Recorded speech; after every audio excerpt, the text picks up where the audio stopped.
Hello সবাইকে, good morning. আজকে 2 cup চা দিয়ে দিনটা শুরু করেছিলাম। আজকের ওয়েদারটা দারুণ ছিল। সকাল সকাল তাই কাজগুলো সেরে ফেলছিলাম। আর যেহেতু বৃহস্পতিবার, সকাল সকাল পুজোটা সারলেই মন শান্তি। আর আকাশটা দেখেছো কেমন মেঘ করেছে, এই বৃষ্টি এই রোদ।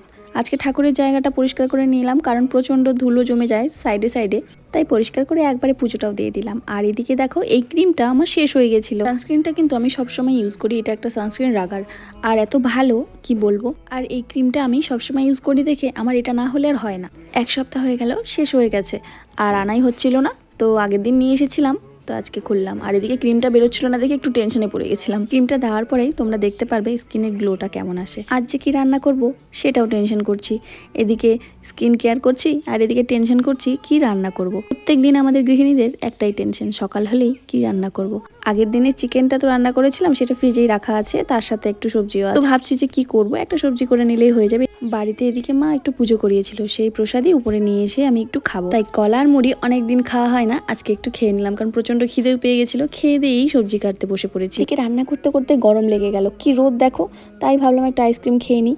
আইসক্রিম খেতে খেতে এদিকে বড় চলে এসছে, একে গরম, তার উপর ও এসে বলছে একটু হেল্প করে দাও। তাই কফি কাপগুলো একটু ফুটো করে দিলাম, কারণ ওখানে গাছগুলো লাগাবে। চন্দ্রমল্লিকা চারাগুলো বর লাগিয়েছে, এত সুন্দর হয়েছে, ছোট ছোট কিউট। ওগুলো সব এই কফি কাপের মধ্যে লাগানো হবে, তারপর বড় হলে আবার অন্য জায়গায় শিফট করে দেওয়া হবে।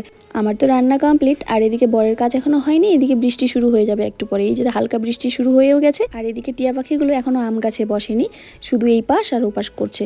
তারপর বৃষ্টি জোরে শুরু হয়ে গেল, বরের কাজ এখনো হয়নি, তাড়াতাড়ি করে হেল্প করে দিলাম। এদিকে খাওয়া দাওয়া সেরে একটু রেস্ট নিতে না নিতেই আমার পার্সেল চলে এসেছিল, তো ওটাই আনতে যাচ্ছি। আর এদিকে দেখছি যে পার্সেলটা আনার পর মনটা খারাপ হয়ে গেল, কারণ ওটাতে একটু দাগ লাগানো ছিল, কালারটাও একরকম আসেনি। তো এই জন্য মনটা খারাপ হয়ে গেল, এটা আমি রিটার্ন করে দেবো। তো আজকের ভিডিওটা এখানেই শেষ করছি। ওই যে দেখো টিয়া পাখিগুলো আম